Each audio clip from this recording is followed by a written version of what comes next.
القرابة أقرباؤك، أول ما تبدأ بإخوانك وأخواتك تحسن إليهم وتصفح عن مسيئهم، ولا تتتبع عثراتهم ولا تضيق عليهم ولا تشد عليهم.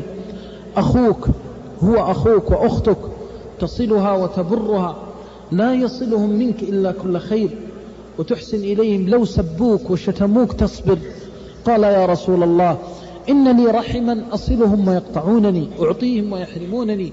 قال إن كنت كما قلت فكأنما تسفهم المل، أنت الكاسب وأنت الرابح.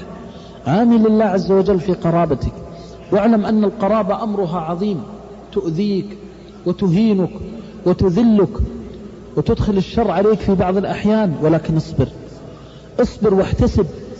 وهذا رسول الأمة صلى الله عليه وسلم أوذي من قرابته، وقف على الناس على الصفا ودعا قريش فعمم فيها وخصص، فقال لهم قولوا لا إله إلا الله. فكان أول من تكلم عمه أبو لهب عليه لعنة الله، فقال له تبا لك ألهذا جمعتنا.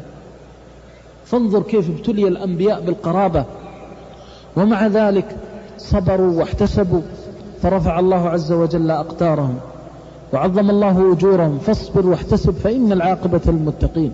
قرابتك تحسن إليهم، خاصة الأخ والأخت، مهما جاء من الأذية والإضرار تصبر وتزورهم وتسأل عن أحوالهم، وإن كانوا في حاجة قضيت حوائجهم، ولا تنتظر منهم أن يكافئوك. وإذا زرت أحدهم لا تنتظر منه أن يزورك. قال صلى الله عليه وسلم ليس الواصل بالمكافئ.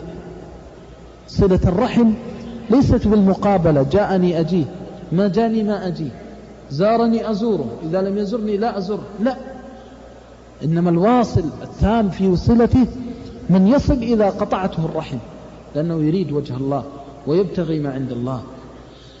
كذلك أيضا الأعمام والعمات والأخوال والخالات، لا يمر عليك شهر إلا تصفحت هؤلاء القرابة ونظرت ما الذي فعلت لهم، لأن الله جعل لهم حقا عندك. قال صلى الله عليه وسلم من أحب منكم أن ينسأ له في أثره، وأن يبسط له في رزقه، وأن يزاد له في عمره، فليصل رحمه.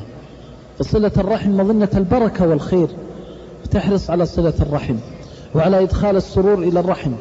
ولا تسمع بواحد من أقربائك مريض إلا زرته، ولا ميتا إلا شيعته وترحمت عليه، ولا مديونا إلا فككت دينه إن كنت قادرا على ذلك. تحرص على أن تحسن إلى قرابتك. ثم